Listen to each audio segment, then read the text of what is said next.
Chapter 6. The Hatred of a Tulip Fancier.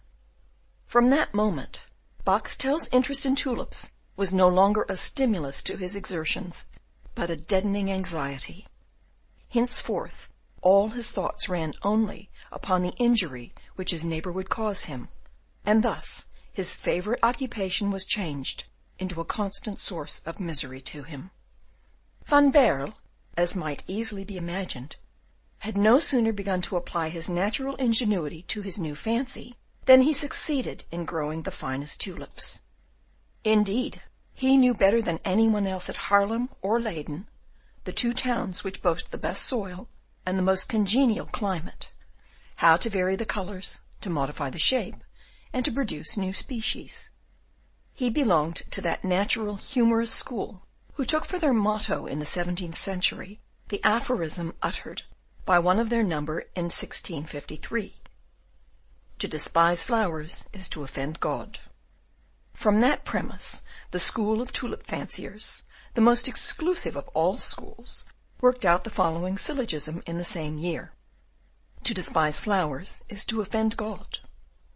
The more beautiful the flower is, the more does one offend God in despising it. The tulip is the most beautiful of all flowers. Therefore, he who despises the tulip offends God beyond measure. By reasoning of this kind, it can be seen that the 4,000 or 5,000 tulip growers of Holland, France, and Portugal, leaving out those of Ceylon and China and the Indies, might, if so disposed, put the whole world under the ban, and condemn as schismatics and heretics, and deserving of death, the several hundred millions of mankind whose hopes of salvation were not centred upon the tulip. We cannot doubt that in such a cause Boxtel, though he was Van Baerle's deadly foe, would have marched under the same banner with him. Mynheer Van Baerle and his tulips, therefore, were in the mouth of everybody, so much so that Boxtel's name disappeared for ever from the list of the notable tulip growers in Holland, and those of Dort were now represented by Cornelius Van Baerle, the modest and inoffensive savant, engaging heart and soul in his pursuits of sowing, planting, and gathering. Van Baerle, caressed by the whole fraternity of tulip growers in Europe, entertained not the least suspicion that there was at his very door a pretender whose throne he had usurped. He went on in his career, and consequently in his triumphs, and in the course of 2 years he covered his borders with such marvellous productions as no mortal man, following in the tracks of the Creator, except perhaps Shakespeare and Rubens, have equalled in point of numbers. And also, if Dante had wished for a new type to be added to his characters of the Inferno, he might have chosen Boxtel during the period of Van Baerle's successes. Whilst Cornelius was weeding, manuring, watering his beds, whilst kneeling on the turf border, he analysed every vein of the flowering tulips, and meditated on the modifications which might be effected by crosses of colour or otherwise.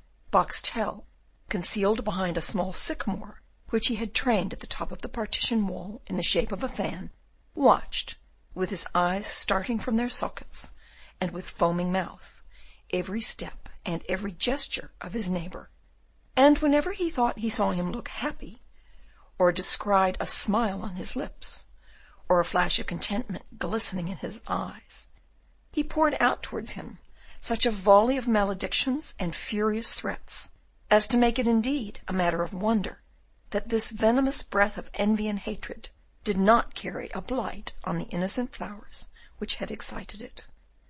When the evil spirit has once taken hold of the heart of man, it urges him on without letting him stop. Thus, Boxtel soon was no longer content with seeing Van Baerle. He wanted to see his flowers too.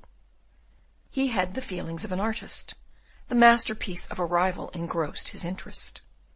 He therefore bought a telescope, which enabled him to watch as accurately as he did the owner himself every progressive development of the flower, from the moment when, in the first year, its pale seed leaf begins to peep from the ground, to that glorious one when, after 5 years, its petals at last reveal the hidden treasures of its chalice. How often had the miserable, jealous man to observe in Van Baerle's beds tulips which amazed him by their beauty, and almost choked him by their perfection. And then, after the first blush of admiration, which he could not help feeling, he began to be tortured by the pangs of envy, by that slow fever which creeps over the heart, and changes it into a nest of vipers, each devouring the other, and ever born anew. How often did Boxtel, in the midst of tortures which no pen is able fully to describe, how often did he feel an inclination to jump down into the garden during the night, to destroy the plants, to tear the bulbs with his teeth, and to sacrifice to his wrath the owner himself, if he should venture to stand up for the defence of his tulips. But to kill a tulip was a horrible crime in the eyes of a genuine tulip fancier. As to killing a man, it would not have mattered so very much. Yet Van Baerle made such progress in the noble science of growing tulips, which he seemed to master with the true instinct of genius, that Boxtel at last was maddened to such a degree as to think of throwing stones and sticks into the flower stands of his neighbour. But, remembering that he would be sure to be found out, and that he would not only be punished by law, but also dishonoured for ever in the face of all the tulip growers of Europe, he had resource to stratagem, and to gratify his hatred, tried to devise a plan by means of which he might gain his ends without being compromised himself. He considered a long time, and at last his meditations were crowned with success. One evening he tied 2 cats together by their hind legs with a string of about 6 feet in length, and threw them from the wall into the midst of that noble, that princely, that royal bed, which contained not only the Cornelius de Witt, but also the beauty of Brabant, milk-white, edged with purple and pink, the marble of Rotterdam, colour of flax, blossoms feathered red and flesh colour, the wonder of Haarlem, the colombine obscure, and the colombine clair ternée. The frightened cats, having alighted on the ground, first tried to fly each in a different direction, until the string by which they were tied together was tightly stretched across the bed. Then, however, feeling that they were not able to get off, they began to pull to and fro, and to wheel about with hideous caterwaulings, mowing down with their string the flowers among which they were struggling, until, after a furious strife of about a quarter of an hour, the string broke, and the combatants vanished. Boxtel, hidden behind his sycamore, could not see anything, as it was pitch dark, but the piercing cries of the cats told the whole tale, and his heart, overflowing with gall, now throbbed with triumphant joy. Boxtel was so eager to ascertain the extent of the injury that he remained at his post until morning, to feast his eyes on the sad state in which the 2 cats had left the flower-beds of his neighbour. The mists of the morning chilled his frame, but he did not feel the cold, the hope of revenge keeping his blood at fever heat. The chagrin of his rival was to pay for all the inconvenience which he incurred himself. At the earliest dawn, the door of the White House opened, and Van Baerle made his appearance, approaching the flower-beds with the smile of a man who has passed the night comfortably in his bed, and has had happy dreams. All at once he perceived furrows and little mounds of earth on the beds, which only the evening before had been as smooth as a mirror. All at once he perceived the symmetrical rows of his tulips to be completely disordered, like the pikes of a battalion in the midst of which a shell has fallen. He ran up to them with blanched cheek. Boxtel trembled with joy. 15 or 20 tulips, torn and crushed, were lying about, some of them bent, others completely broken and already withering, the sap oozing from their bleeding bulbs. How gladly would Van Baerle have redeemed that precious sap with his own blood! But what were his surprise and his delight? What was the disappointment of his rival? Not one of the 4 bulbs, which the latter had meant to destroy, was injured at all. They raised proudly their noble heads above the corpses of their slain companions. This was enough to console Van Baerle, and enough to fan the rage of the horticultural murderer, who tore his hair at the sight of the effects of the crime which he had committed in vain. Van Baerle could not imagine the cause of the mishap, which, fortunately, was of far less consequence than it might have been. On making inquiries, he learned that the whole night had been disturbed by terrible caterwaulings. He besides found traces of cats, their footmarks, and hairs left behind on the battlefield. To guard, therefore, in future against a similar outrage, he gave orders that henceforth one of the under gardeners should sleep in the garden in a sentry box near the flower beds. Boxtel heard him give the order, and saw the sentry box put up that very day. But he deemed himself lucky in not having been suspected, and, being more than ever incensed against the successful horticulturalist, he resolved to bide his time. Just then the Tulip Society of Haarlem offered a prize for the discovery, we dare not say the manufacture, of a large black tulip without a spot of colour, a thing which had not yet been accomplished, and was considered impossible, as at the same time there did not exist a flower of that species approaching even to a dark nut brown. It was therefore generally said that the founders of the prize might just as well have offered 2 millions as 100,000 guilders, since no one would be able to gain it. The tulip-growing world, however, was thrown by it into a state of most active commotion.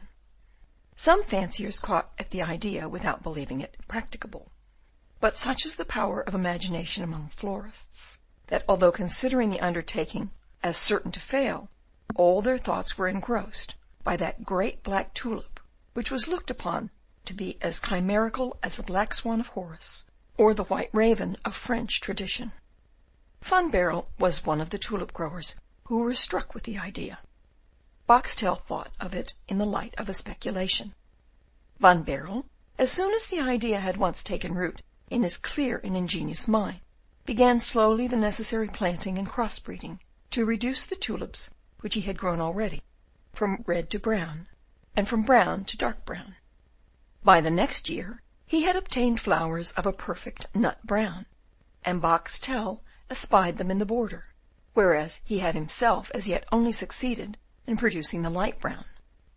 It might perhaps be interesting to explain to the gentle reader the beautiful chain of theories which go to prove that the tulip borrows its colours from the elements. Perhaps we should give him pleasure if it were to maintain and establish that nothing is impossible for a florist who avails himself with judgment and discretion and patience of the sun's heat, the clear water, the juices of the earth, and the cool breezes. But this is not a treatise upon tulips in general. It is the story of one particular tulip, which we have undertaken to write, and to that we limit ourselves, however alluring the subject which is so closely allied to ours. Boxtel, once more worsted by the superiority of his hated rival, was now completely disgusted with tulip growing, and being driven half mad, devoted himself entirely to observation.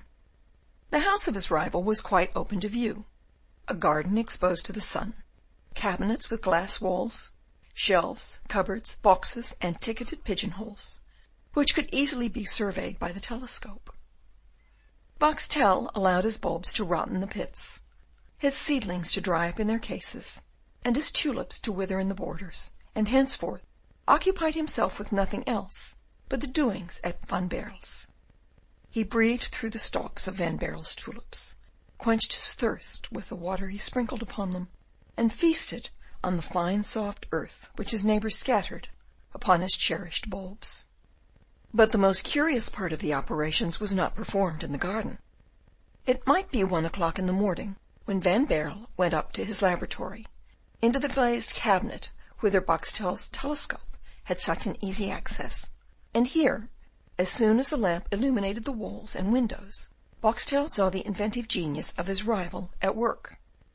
He beheld him sifting his seeds, and soaking them in liquids which were destined to modify or to deepen their colours. He knew what Cornelius meant when heating certain grains, then moistening them, then combining them with others by a sort of grafting, a minute and marvellously delicate manipulation, and when he shut up in darkness those which were expected to furnish the black colour, exposed to the sun or to the lamp those which were to produce red, and placed between the endless reflections of 2 water mirrors those intended for white, the pure representation of the limpid element. This innocent magic, the fruit at the same time of childlike musings and of manly genius, this patient, untiring labour, of which Boxtel knew himself to be incapable, made him, gnawed as he was with envy, centre all his life, all his thoughts, and all his hopes in his telescope. For, strange to say, the love and interest of horticulture had not deadened in Isaac his fierce envy and thirst of revenge.